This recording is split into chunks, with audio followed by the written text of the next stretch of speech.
Question of topic है नमाज से रिलेटेड। ये फुल स्लीव में नमाज पढ़ना चाहिए या मतलब हाँ टी शर्ट में नमाज नहीं पढ़ना चाहिए, फुल स्लीव में मोस्टली पढ़ना चाहिए। भाई ने सवाल किया कि हाफ स्लीव्स में नमाज पढ़ सकते हैं क्या, मैं ऐसा समझता हूँ सवाल को, क्या फुल उसमें ही होना। तो देखिए, नमाज के अंदर जो फिक़ा की किताब में जो कंडीशन लगाते हैं कि अगर किसी के पास पहनने को कपड़ा है तो कम से कम कांधे ही ढके हुए होना काफी नमाज के लिए, कांधे। और अगर एक ही कपड़ा है तो फिर खाली सतर ढका हुआ होना नमाज के लिए जरूरी है। जैसा मिसाल के तौर पर एक आदमी के पास एक ही कपड़ा है जिससे वो लुंगी बांध सकता है या जो भी नाफ से टखने मतलब घुटने तक ढक सकता है, तो फिर वो नीचे का बांध लेंगे। अब उसको ऊपर तो नहीं पहनेगा तो नमाज पढ़ सकता है।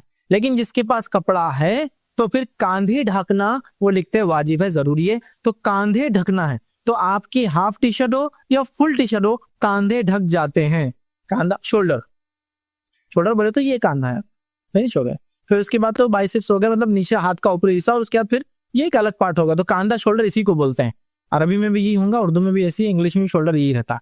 ठीक है, तो ये शोल्डर कांधा ढकना जरूरी है। तो आप समझ ना, तो आपके टी शर्ट में कांधा भी ढका हुआ है, और मैं समझता हूँ कभी यहाँ तक भी होती, अच्छा छोटी भी है तो कोई मसला नहीं, क्योंकि कांधा ढका हुआ है। क्योंकि हमने कई सहाबा की सीरत में से पढ़ा है, बहुत सारे सहाबा के पास कपड़े नहीं हुआ करते, वो क्या करते थे, चादरों से कपड़े बना लिया करते थे। कैसे कपड़े बनते होंगे चादर से, देखो मैं बताता हूँ आपको। एक चादर ली बड़ी, बीच में से मोड़ दिया, मतलब हाफ कर दिया, और उसको काट दिया थोड़ा सा, सर में से उतार लिया, इधर से कांटे लगा ली, इधर से कांटे लगा लिए, हो गए कपड़े। मतलब वो शर्ट भी है और पैंट भी है, मतलब ऊपर का भी है, इजार भी है, और कुर्ता खमीज भी हो गया। ऐसी जिंदगी गुजारते थे साहब, घुटने तक वो सब आती थी। कुछ क्या वो भी नहीं था तो खाली नीचे का बाना करते थे और कांटे लगा लिया। कांटे से मुराद वो आप सेफ्टी पिन मत याद कीजिए, ये जंगली कांटे झाड़ों के लेके लगाना पड़ते, इतने गरीब लोग थे।